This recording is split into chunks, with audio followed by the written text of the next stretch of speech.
And good day, everybody. Welcome on in episode 142 of the Talking Friars podcast and YouTube show. Wow, we just got a real surprising deal, at least for me, that just came down. Sean Manaea traded to our San Diego Padres for Adrian Martinez and Euribiel Angelis. Neither of those guys are top 10 prospects, and this was a real stunner of a deal.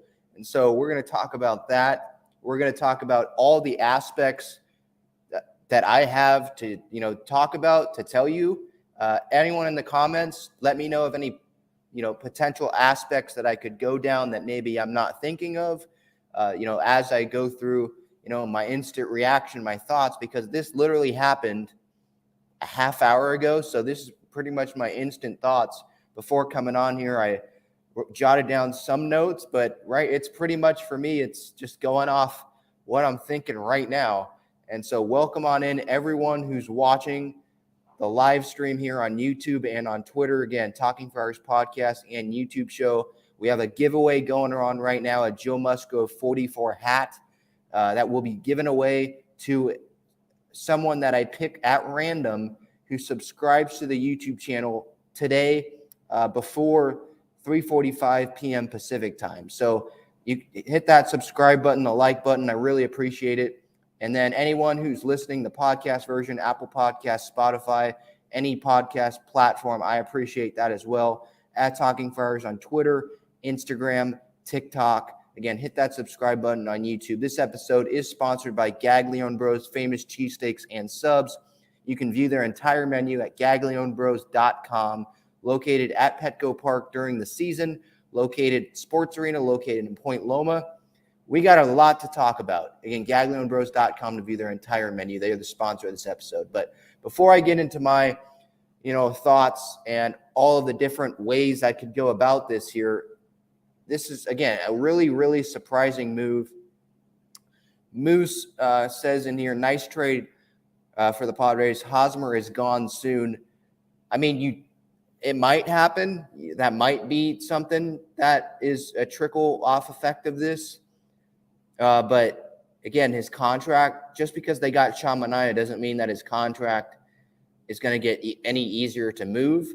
So I'm not so sure about that, but that's a possibility. We saw with the Mets deal that I talked about yesterday on episode 141, which you can go watch or listen to after this episode. That Mets deal, the Mets were really considering getting one of the Padres starting pitchers in Chris Paddock, that was their high upside, addition to that move. And it looked like they were at least thinking about taking on Hosmer's contract to get Paddock. And now that the Padres have Sean Manaea, another depth option, which will there's so many arms now when you add Manaea into this, so many depth options now for the Padres that it makes them, the Padres, AJ Preller, it probably makes it a lot easier for them to part with one or two of these guys because they know that they have Sean Manaea now. And he has a very good history, which I'll get into, a very good history of staying healthy and pitching deep into games and giving innings and leading the league in games started. Sometimes I think he led that last year. So we'll get into all of that. But this isn't just like a Blake Snell arm where he might stay healthy or he's going to give you 5 innings and who knows what the innings he's going to give you. This is an arm that has already had experience of leading the league in innings pitched. Or not innings pitched, but leading the league in games started, the American League. He's already done that in his career. And I know it's the National League that he's going over to, but my point is he has a history of staying healthy. So my point is that depth only gets stronger because it's not like the Padres are banking on him having to stay healthy. He has an experience of staying healthy. So I think that makes them, a lot more willing to part with a Chris Paddock or Ryan Weathers or both of them, So if that's what it takes to, have someone take on the Hosmer contract, I think they're much more willing to do that now that they have Sean Manaea and they've added an arm. Let's see here. Mike says this trade's a steal, and it looks like it. Again, they didn't part with any of their top 10 prospects in this deal. So no Abrams, no Hassel, no James Wood, no Gore. None of those guys are gone. It's going to be, again, Urabiel Angeles and Adrian Martinez, who was going to be at AAA this year. And I believe he was recently sent down. But he was like a really far down on the list depth option. So at the same time, while he was going to be some type of depth option, he's never pitched in the big leagues before. The Padres went with Vince Velasquez and Jake, I'm going to fake a hamstring injury, Arrieta, before they went to Adrian Martinez last year. So it definitely makes you question, did they really believe that he was going to be major league ready? And I don't know if they did. And in return, they get someone that's pitched in the big leagues for many, many years. So right now it seems like a steal. It kind of seems like a Matt Beatty type deal where you're not like where Beatty might not start all the time. Manaea's in the rotation right now. He's in the rotation. He was the A's ace, probably pitching opening day. He was their ace, especially after they dealt Chris Bassett to the Mets. He was their ace, so he's going to be in the Padres rotation. And they're dealing two guys that probably weren't going to be impact players for the Padres, at least for the next few years when their prime window of contention is right now. Nando390 says, Padre fans treat Hosmer with no respect. Well, I don't know that he's really earned it. He just hasn't been great with the Padres in negative defensive WAR. He's earned less than $5 million of the $80 million base salary that he's earned in his first 4 years with the team. So in terms of like him and his family, I can understand while some might have gone overboard with that. But in terms of treating him with respect as a player, he hasn't really earned the Padres' respect as a player or fans' respect as a player. They're paying his contract, and he's not living up to that. So I don't know how much respect he really earns. It's not like he's won them a World Series like he did in Kansas City. Us Padre fans don't care what he did in Kansas City because guess what? That was in Kansas City, not here in San Diego. So it does not matter what he did there. It matters what he does here, and he hasn't lived up to his contract here and probably never will. Moving on here, Johnny Cage says, what did the Padres give up? Again, Adrian Martinez and Urabiel Angeles. I probably mispronounced Angeles' name, but I apologize. I don't know a whole lot about him. I've heard more about Adrian Martinez, though.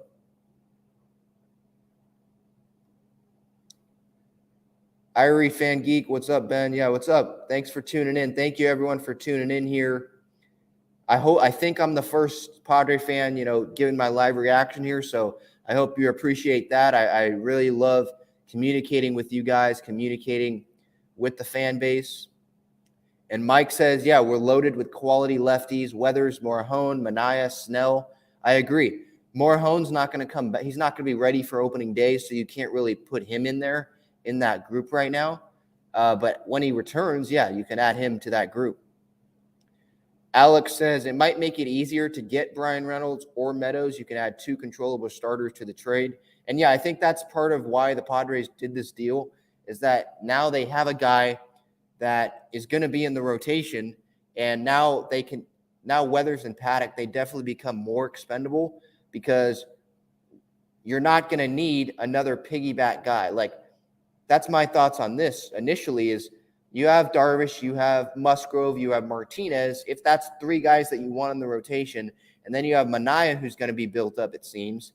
Okay, then that's 4 guys. Now, if you don't want to have Snell be one of those starters to start the year or Clevenger, you could take them out of the rotation to start the year and not have them on the roster. I don't think that's likely. I think they're still going to be on the roster. But right now, it seems like the Padres would want to go with guys that are built up and that will really contribute starting-wise to the team. And so what I would do, I would really think about Clevenger starts later today, but I would really think about having Snell maybe piggyback Martinez or someone like that, a right-handed pitcher in the rotation, or piggyback, Clevenger, something like that, because I don't think adding Manaea, you have Martinez built up. He's pitched well. You have Musgrove built up. I know he struggled yesterday, but he's pitched, I'm not worried about him. That's more of results in regular season is more of what I'm concerned with him. Darvish has pitched well in spring training. You have a lot more guys now built up that I think should deserve being in the rotation and starting games over Snell, because they're the ones that are built up and Snell isn't.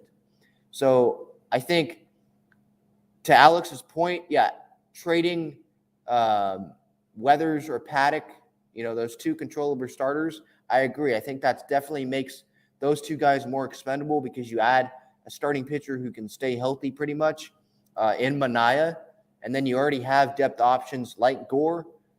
Mike comments that Gore could be one of those controllable starters in a trade. I disagree with that. I think their main focus would be it would be Weathers and Paddock as those two controllable starters, because they really like what they see out of Gore. He's a left-handed pitcher, which really helps. So I don't think that it would be smart to part with Gore or even include Gore in trade talks, especially how well he's been pitching, with Ruben Niebla. I just don't think that would be smart. I think, especially with Gore not even debuting in the big leagues yet, I think you really can have him on that, rookie salary, have those 6 years of control, where Weathers and Paddock have less control than that. So I'd lean towards not including Gore into any deals.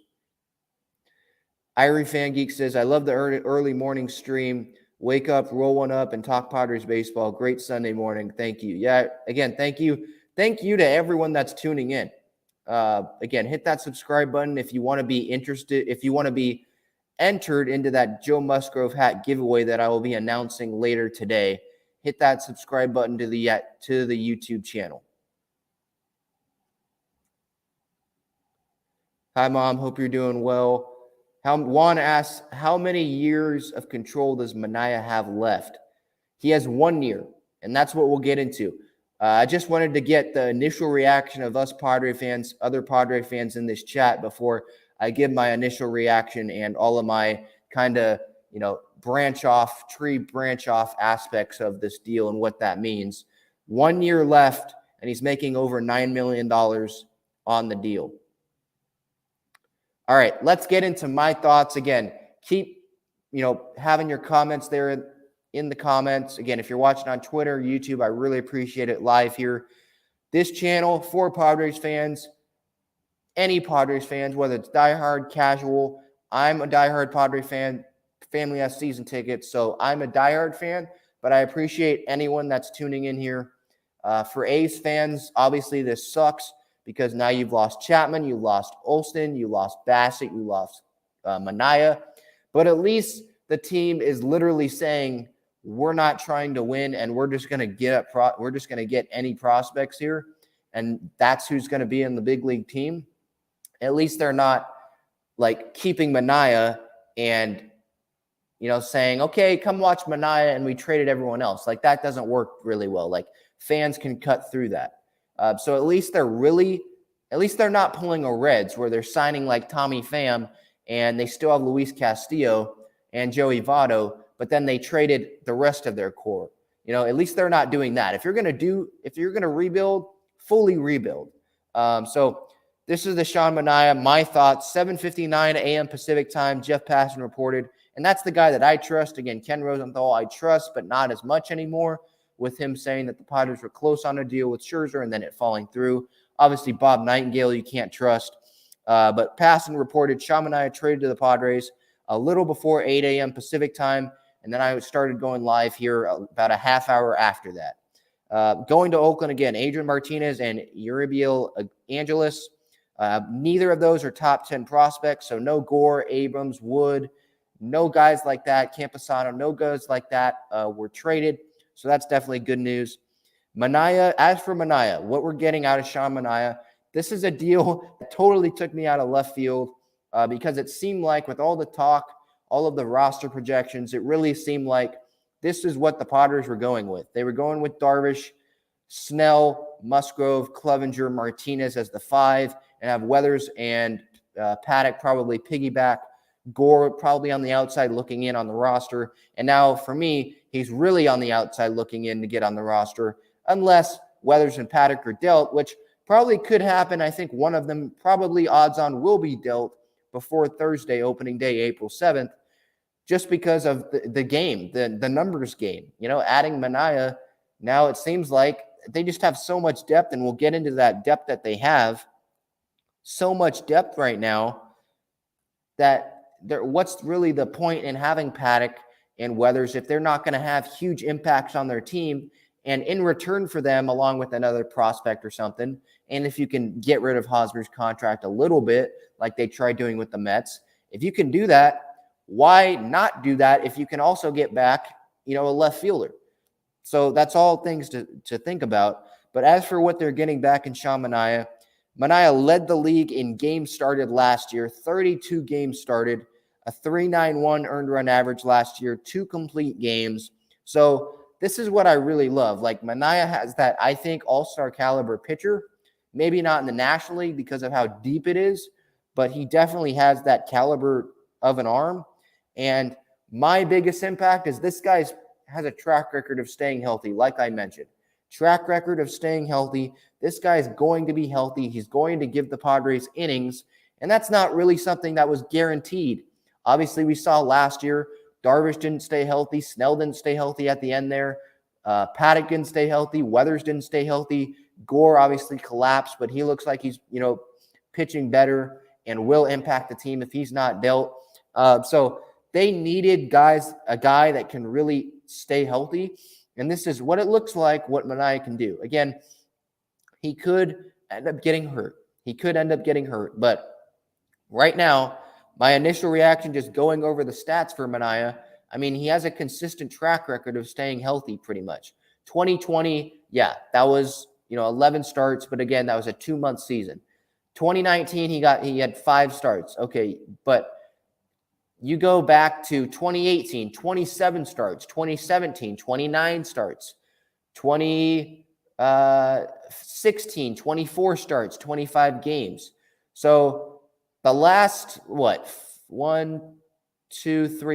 last 4 out of his 6 seasons, even including the 2020 shortened year, he's pitched at least 140 innings. So this is a really, really, and all those four of those 6 years, he had at least 108 strikeouts. So look, this guy stays healthy for the most part, and he's going to provide innings, which is something that really the Padres needed based on last year guys not staying healthy, and then especially going into this year with Blake Snell and Mike Clevenger not really built up, and you have Paddock coming off the UCL injury. Again, he might be dealt, but the fact of the matter is they needed someone that could stay healthy. This wasn't something that I envisioned, right? I think a lot of Padre fans were focused on left field, right? Getting a left fielder.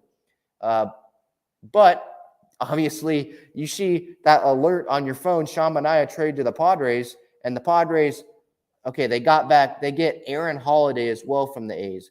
The Padres have just officially announced that on their Twitter account. But look, you see Sean Manaea on the screen popping up on alerts. You got to be excited. So that's my first branch off point. I would think that he'd slot in like third of the rotations, probably the Padres rotation in terms of talent behind Darvish and Musgrove.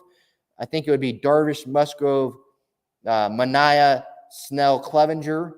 Those are the 5 right there in terms of talent. And then you have Nick Martinez, Paddock, Weathers as other depth options in terms of talent. But in terms of how they're going to really stack it up, it seems like they might still go with the 1-3-5 with Darvish 1, Musgrove 3 to pitch the home opener, Martinez 5. And then you slot Manaea in there in second game or fourth game. And then you can have either Snell or Clevenger pitch game 4 or game 2, whatever game Manaea didn't pitch. So they could do that.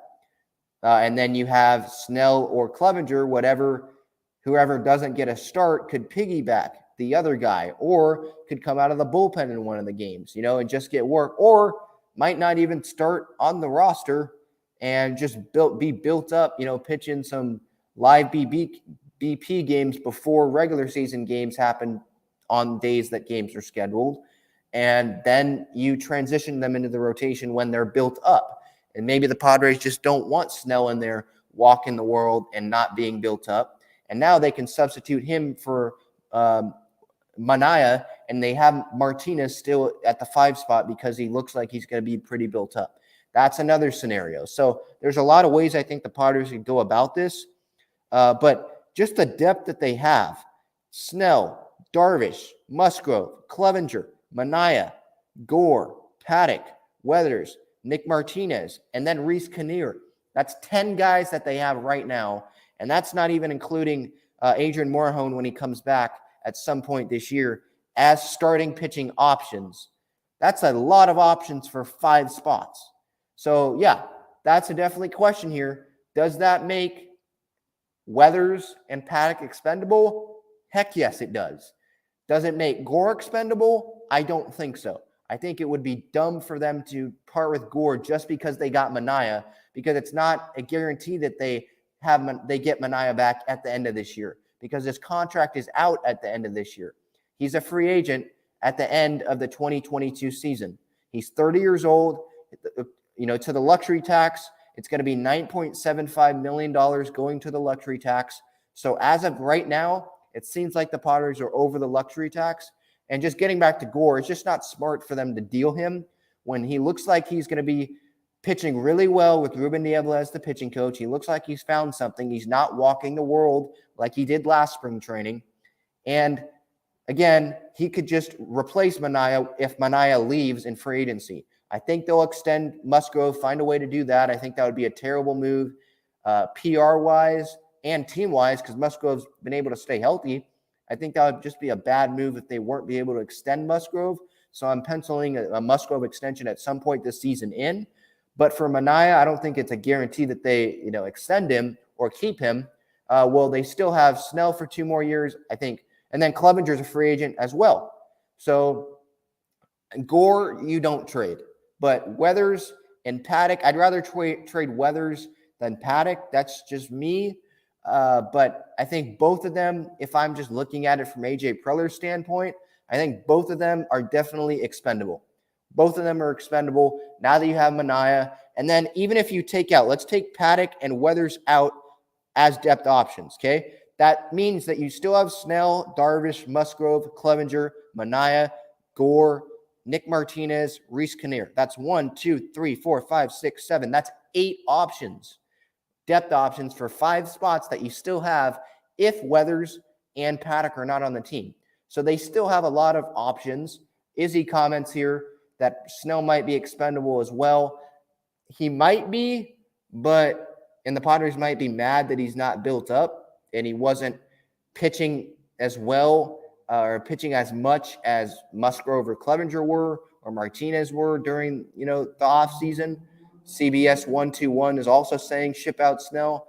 And I agree that some people that you can be irritated with him, but he has still won a Cy Young. I don't know if the Padres are thinking that it would be smart for them to deal Snell when he still, I believe, has 1 more year of control beyond this year, along with Darvish.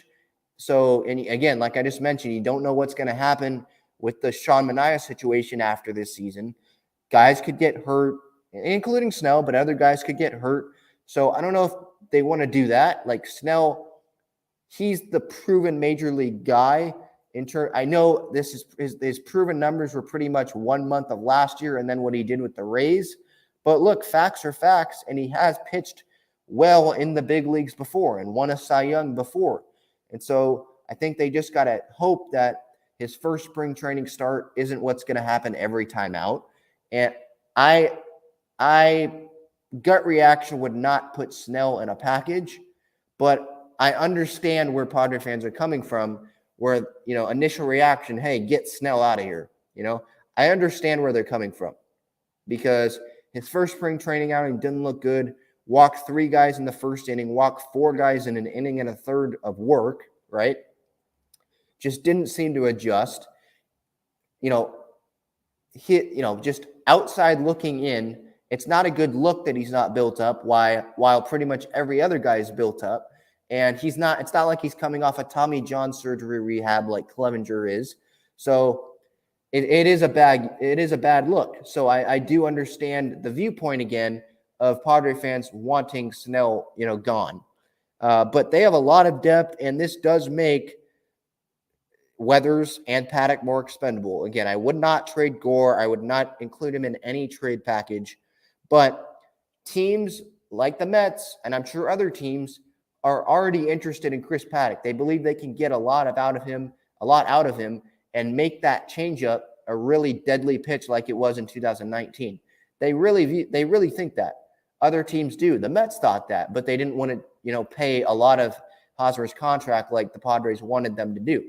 So my point is, there's interest in Paddock, and I think there's going to be interest in Weathers as well.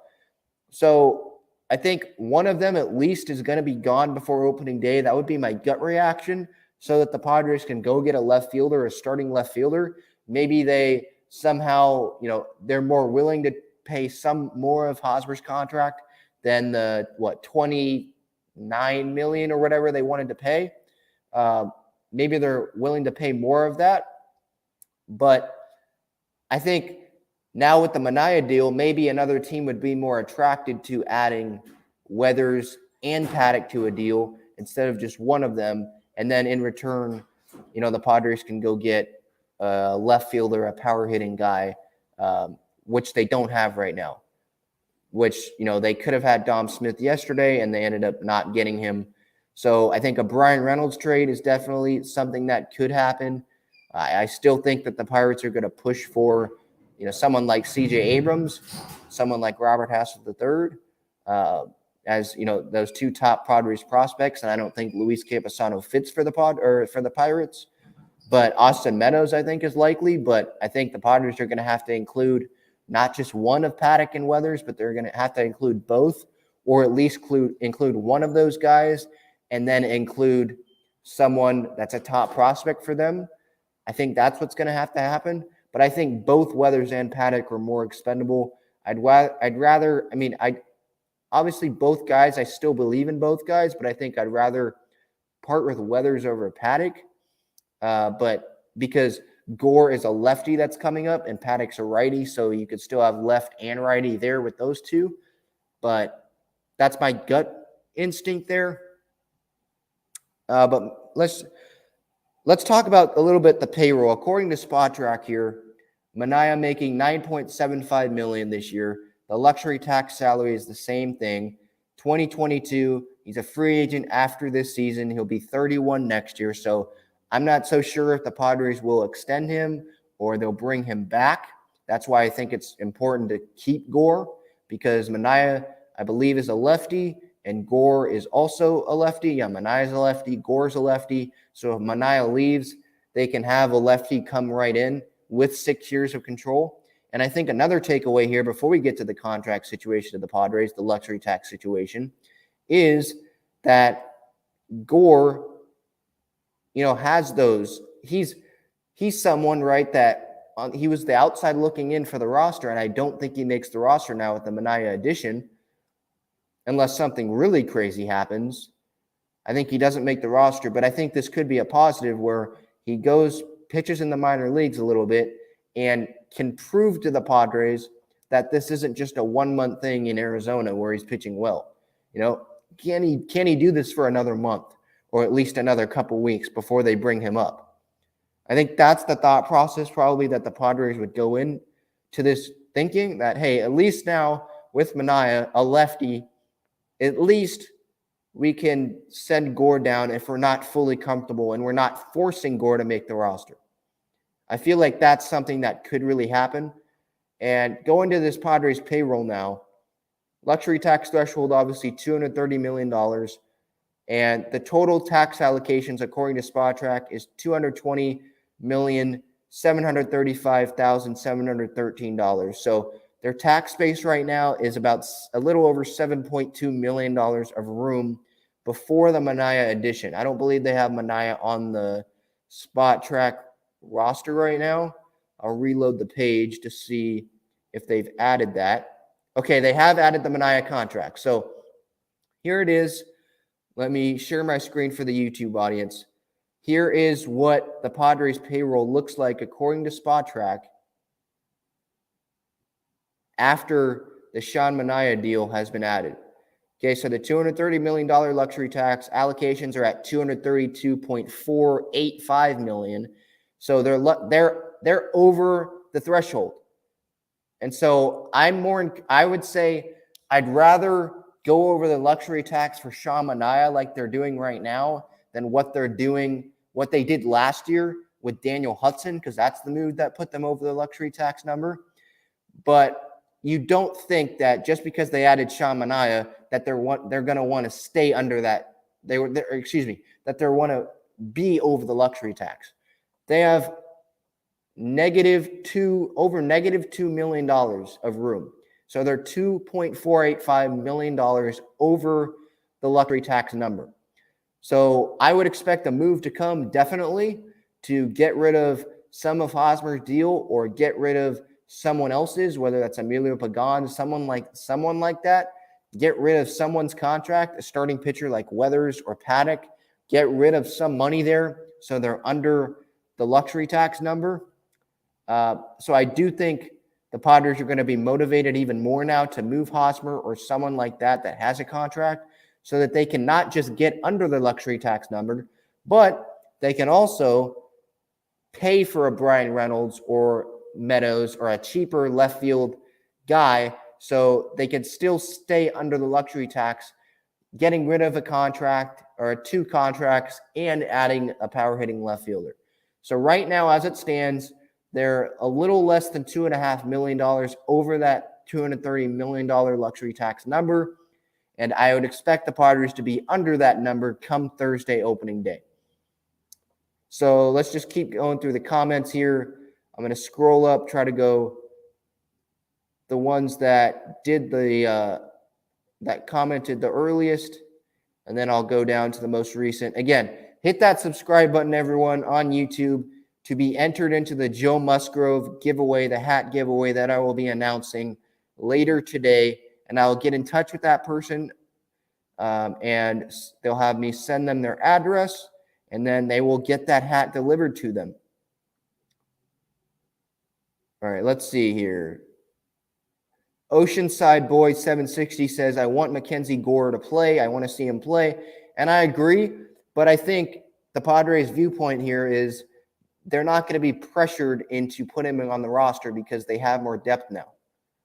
And it's not a righty that's the depth piece. It's a lefty in Manaea. And they could use the service time as an excuse and say, hey, look, and not use the service time as an excuse in public. They say, hey, look, we have Sean Manaea. We added a left-handed starter. He's the guy. We wanted Gore to prove that he can pitch consistently in the minors and not just be a 5-start stretch or whatever. They want it to be a 10-start stretch or something like that. And that's their excuse that they could use. And some fans might buy that. I think I feel like that's what's going to end up happening.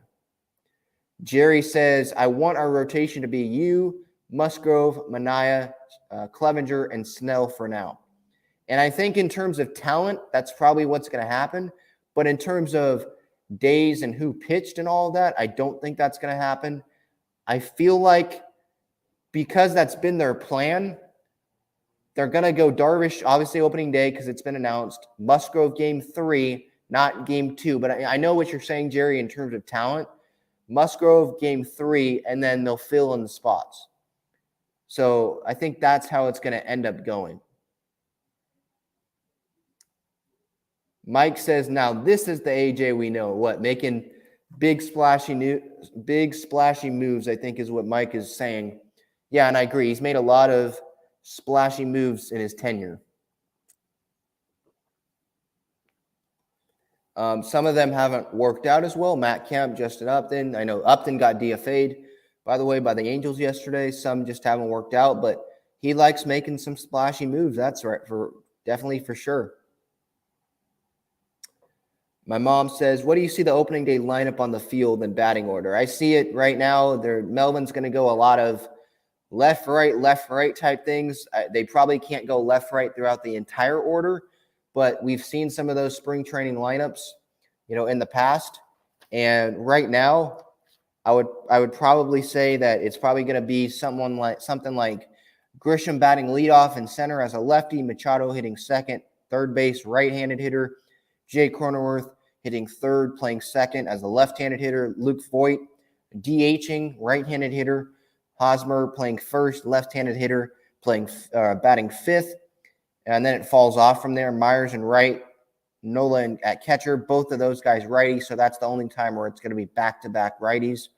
And then Beatty left field, left-handed hitter batting eighth, and then Kim shortstop, right-handed hitter. I think you could substitute Profar in for Beatty. You could have Abrams in for Kim some days, but I think that's pretty much the lineup, pretty much left, right the entire way, almost the entire way. I think that's what you're going to see in terms of the lineup, the batting order. And without Tatis, it falls off. The second half of the batting order isn't great, but it could be better if Abrams is starting. Maybe you lead him off or he's ninth but in spring training, they've been hitting him at the top of the order, so he could lead off and you have Grisham hitting ninth. That could be a scenario as well. So it could look better if CJ's on the roster, which I think he will be because they don't really have an option. Because Eggy Rosario's sent down. Profar's the left fielder right now. They just don't have many options in terms of bench infielders, middle infielders. So I think CJ makes the roster. It's just a matter of if he starts. Alex asked, do you see them eventually going righty-lefty rotation? I don't think they really think about that as much as they do with the lineup, because once guys start out, they start out having just their every 5 day, however they're built up, whatever their spring training schedule is, they continue that on to the season. So if they're not doing that in spring training, I don't know if they're going to do that when they're built up in the season. I think they care about the righty-lefty thing more about the order than they do in the rotation. Kirsten says extension for Sean Manaea in all caps. I don't think they do that immediately. I think they kind of look, for me, Joe Musgrove, the extension, that's more of a priority. Just being a San Diegan and being a San Diego Padre fan, Musgrove is the priority because Manaea just got here. Musgrove's the priority to get extended, and I think they'll wait and see about Manaea. And I think it's not a must extend Sean Manaea situation because they do have Gore as a lefty who can come and replace him if Manaea doesn't return, and it looks like they'll be pretty fine there. So I think, would it be good if they extend him? Sure. But at the same time, I don't think that's their top priority in terms of starting pitchers being extended. I think that's Musgrove that the priority is to be extended. Just going down the comments here. Again, continue giving your comments on what you think of this Sean Manaea deal. What could that lead to? Getting a power hitting outfielder because some extra starting pitchers might be more expendable. Izzy says, Snell and Hosmer out as a package. Go find Nemo together. Yeah, that could happen. Look, I'm more in favor of just keeping Snell. I see what he can do, and I saw what he did last year, some parts of last year, and I saw what he did with the Rays, and I think with Ruben Niebla, they can still tap into that. And when he's built up, I still am a believer in him pitching well. So I think Hosmer definitely would be fine of trading. I know it's not looked good, and it's not a good look that Snell hasn't been built up compared to other guys, but I don't think I'd give up on Snell right now. I'd rather give up on Weathers, and I like Weathers. Again, this is a thing. This is more of a positive as well of getting Manaea. Giving up Weathers, I don't want to give up him. I think he can still have impact on the team. He's quote tweeted and replied to some of my tweets on Twitter. He's a good guy. I've taken pictures with him, autographs, getting his autograph before. He's a good guy, but in terms of expendable, he hasn't won a Cy Young, and Blake Snell has. I think if you sum it up that way, I think I'd expend Weathers more or Paddock more. And again, I'm more high on Paddock than Weathers. And you have Gore, a lefty that can replace either Manaea or Weathers. So I'd rather give up a lefty than a righty, but that's just me.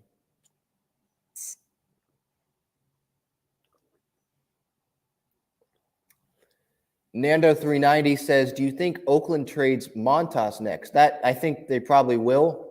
I don't know his contract situation, but I think that's definitely a possibility now. They're really like full rebuilding now. They don't care at all about what's happening with their big league roster right now. They don't care. Chapman gone, Olsen, Manaea, Bassett. That's their, I mean, Marte, obviously they didn't bring back. That's like Mark Canna's another one that's gone. I don't know if they keep Piscotty. I think he's still there. I think they just tear it all down. You know, they let Bob Melvin walk, obviously, because they knew they were rebuilding. So I think Montas is definitely on the table. Jake Arrieta, Irie says, was a former Cy Young winner. Yeah, but come on. You can't compare that. Arrieta was given up on by the Cubs last year. Snell was just coming up off a 2020 in the World Series where he shut down the Dodgers. That's when the Padres acquired him after that.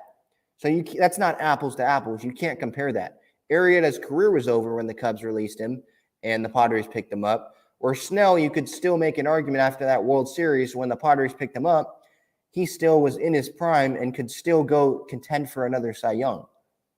So you can't compare that apples to apples. That is not an apples to apples comparison, Irie. Come on, that's not. Let's not be silly there. Let's see, going through the comments here. Alex says, Steve Cohen calling the Padres back. Remember when we said we wanted to kill the deal? Did I say kill? I meant I needed a day to sleep on it. Yeah, because that makes Paddock a lot more expendable. Yeah, and that they didn't get Manaea to maybe replace a little bit of DeGrom. Yeah, now they're like, yeah, maybe we want some more starting pitching options. Hey, if you include Weathers in there, you got a deal. Maybe that's what happens. Yeah. I think a big part of why the Mets didn't make that deal, it wasn't what they were getting back. They're high on Paddock. It's they didn't want to pay as much of Hosmer's contract that the Padres wanted, I think. Oceanside Boys 760 says Paddock, Weathers, Hosmer, and Myers for a left fielder. That would be a little much, I think. I think if you trade for a left fielder and you're including Myers in a deal, okay, then now you have to just go get another outfielder. Because then if you trade for a left fielder, now you have what? Profar playing right field and Beatty playing right field? Like you just have the same situation, the same problem, just in the other corner outfield position. So Myers I wouldn't include in that. Paddock, Weathers, Hosmer. Obviously the Mets were interested in Paddock, Hosmer, and Pagan. Maybe they're interested in Paddock, Weathers, Hosmer, and the Padres take on more of a Hosmer contract. Maybe that's or they eat more of that Hosmer contract. Maybe that's a possibility. But I'm more a fan of keeping Myers. You know, just see what he can do. Maybe he'll, in the contract year, he'll hit 20 plus home runs and play pretty well. And that's all for the better for the Padres. And I like the fact maybe it's more of sentimental. He's been here through all of the rebuilds, the two, rookie manager hirings, all of the Carlos Asuaje when he was playing second base and, Austin Hedges was catching, and they had Craig Stammen giving up back-to-back home runs against the Nationals on that Sunday day game at Petco Park, which I was there for. He's been here for all of that. So maybe it's more sentimental, but I want to win a World Series with Myers on the roster in his last year of the deal. I don't think the Padres are a World Series team right now with their offense, but, crazier things, I guess, have happened. But I would rather keep Myers. Going through the comments here. Ocean Boys 760. CJ Abrams is untouchable. Yep, I agree. he's the most untouchable guy. He's going to make the big league roster, I think. If he doesn't, that makes zero sense because they don't have any other options. Mike says, do not trade Robert Hassel III. He's going to be a near future stud. That's what it seems like from Matt Fryer's Kevin Charity that I had on from Matt Fryer's earlier this offseason. He really likes him. Could play center field, plate discipline, will get stronger. I would not trade Hassel either. Darth Vader 2021 says, what's the cash coming in from the trade? From what I know, the Padres are taking on all of the $9+ million salary. From what I know. I'm just seeing, I don't see, there's no money that was involved. I don't think. It was just Padres acquire Sean Manaea and another guy and then they traded away 2 non-top 10 prospects. So right now, as I mentioned, they're a little over $2 million over the $230 million luxury tax number. So right now, Peter Seidler would be paying 30% of however much they go over because they're over it right now. It doesn't mean that they're going to be over it by opening day, and I wouldn't bank on them being over it by opening day, but they could be. Let's see.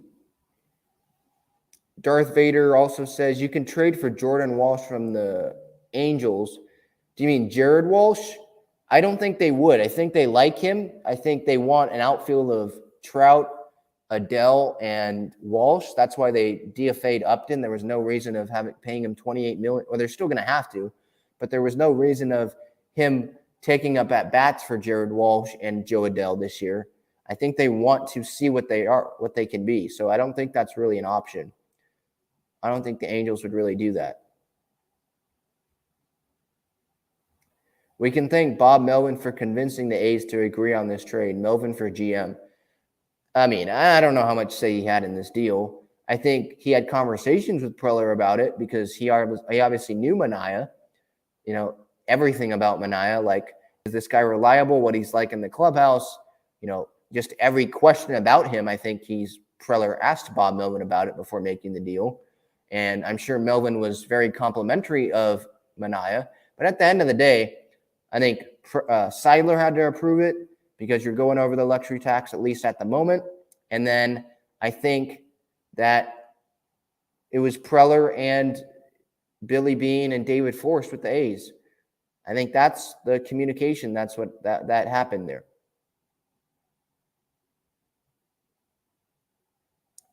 Kirsten Wright says, Snell, Manaea, nasty. That can happen if Snell stays healthy and if he doesn't walk the world like he did in his first spring training start. If he can just not get ahead and then nibble and then walk guys, that will be a nasty definitely combination, I think. Izzy says, AJ loves to do transactions in masses, expects something else quick. I don't know if quick, but I think something else before opening day is definitely likely. I'd bet on that. Oh, here's an A's fan. That's good. Dark Reaper says, I'm an A's fan. I feel like Padres gave us less players. Yeah, and I agree. The A's did not get in return 2 top 10 prospects. They did not get rid of that. So the A's are getting back non-top 10 prospects. And Adrian Martinez, he'll probably make the big leagues this year because the A's have traded away not 1, but 2 and 3, if you include Jesus Luzardo last year. They've traded away 3 starters, Bassett, Luzardo, and Manaea. They traded away 3 guys, and they're looking to completely rebuild. And if Adrian Martinez was with the Padres in AAA, you'd think that he'd make the big league roster for the A's when they're not trying to contend. So I think for A's fans, I think you'll get to see Martinez at the big league level at some point this year. So we'll see about that.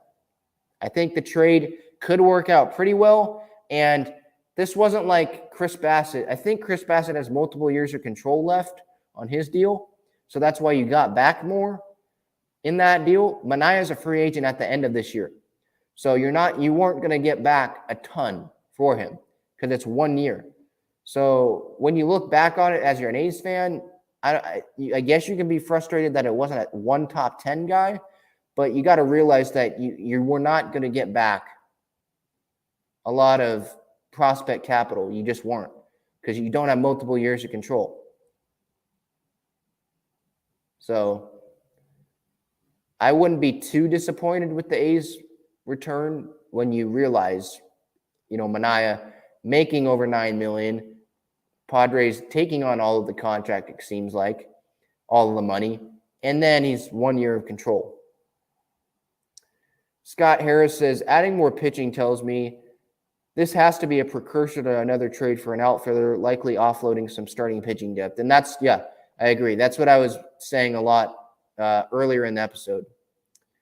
Lawrence, what's up? He says, there's an old baseball saying that goes something like, quote, if your rival brings in a ton of bats to the table, then your job as GM to do the opposite, beef up with as much pitching as you can, end quote. Yeah, but the Dodgers lineup seems unstoppable right now. So regardless of the pitching depth, and they might hold the Dodgers to 3 runs, 2 runs, 1 run some nights, like they did last season. But at the same time, you also got to look at the Padres lineup. The back half of the lineup is not strong right now if Abrams isn't starting. And even if he is, you have Hosmer, Myers, Kim, Nola. That's not great. And then, Caratini sometimes. Alfaro, he's hit well, but is he going to carry that into the regular season? You just don't have as much depth in the lineup as the Dodgers do. So you got to look at that. So the Padres pitching depth can be strong, but at the end of the day, you still got to score runs to win games, right? And so you can't just rely on Grisham, Manny, Abrams, and Cronenworth to score all the runs, and then the back half of the lineup not do anything. They're going to have to overperform or at least produce to keep up with the Dodgers. And frankly, right now, I don't think that the Padres should be looking at the Dodgers. You should be looking at the Giants and other wild card teams. Just win games. Take it day by day. Just win games. Win the games that you should win, like the Reds, like the Diamondbacks, like those games that you weren't, like the Rockies, like games that you weren't able to win last year that you should have won. Win those games this year, and you'll be and then you can worry about the Dodgers and even then the Giants. I think right now, win the games that you should win, and then see where you fall, when Tatis comes back and, when you're playing the Dodgers. But you can't worry about the Dodgers right now. Worry about yourself. That's what I would say. Going through some more comments here. Alex says, Manaea with Niebla will be fire. And he's pretty much, it seems like Niebla has worked with a lot of guys right now. And hopefully Snow can improve that command. And Gil, I've seen some other comments here about, kind of bummed that they gave up 2 top 50 Padres prospects. And look, you got to give up some to get some. Like, you can say that Angeles is a top 10 prospect in your rankings, Gil, and he might be. But at the same time, you got to give up something to get someone that led the league last year in games started. That's just what you got to do. And I'm looking at it from a positive viewpoint. They're getting a lefty starting pitching that has shown a track record pretty much his entire career of staying healthy and going deep into games. And you add that to a rotation that had some question marks going into the season, and you didn't have to give up any of your top 10 prospects, according to MLB.com, who know a lot more than probably any of us do about the prospects. So I think this is a positive deal. You got to look at it from an optimistic viewpoint, and you're not just going to be able to get something and not have to give up something. You're just not going to be able to get, have your cake and eat it too.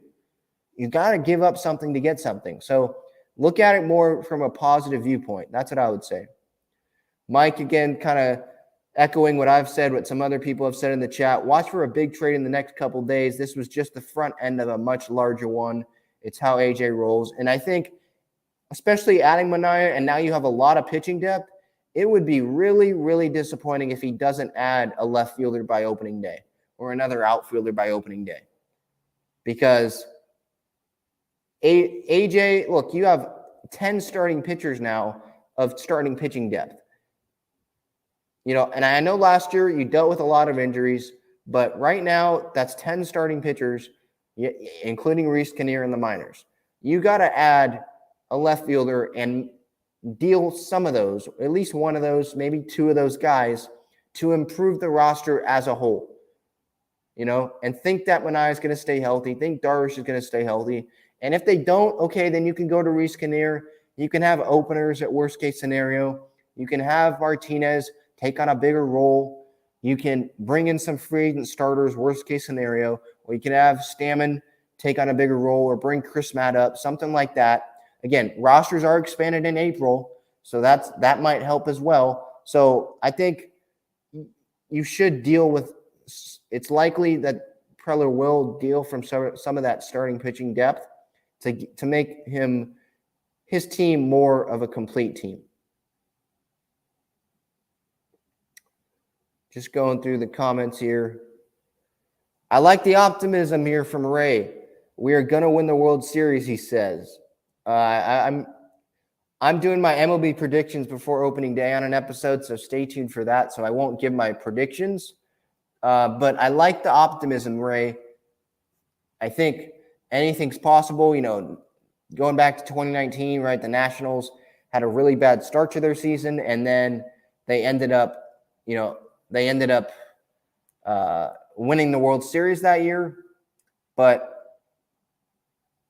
I don't think it's likely with the offense. But again, if Preller makes a big move, who knows? So I think that's really something to keep an eye on here. The next move after this deal, probably AJ trades for an outfielder and trades from some of that pitching depth, and we'll see if he, is able to trade Hosmer, if that's a possibility before opening day. We will see.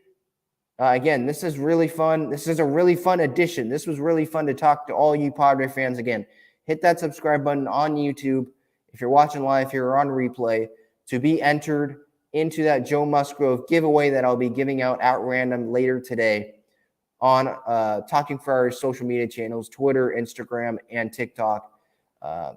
Hit that subscribe button. Again, I hope you'll return for the future episodes. Again, I appreciate you watching on replay, the YouTube channel. I appreciate everyone watching on Twitter as well. I appreciate everyone watching or listening, on the podcast, Apple Podcasts, Spotify, wherever you get your podcasts, at Talking Friars on social media. This episode sponsored by Gaglione Bros, famous cheesesteaks and subs. Yes, that's right. Pony Correa. Let's go Padres. Ben Fadden signing off here.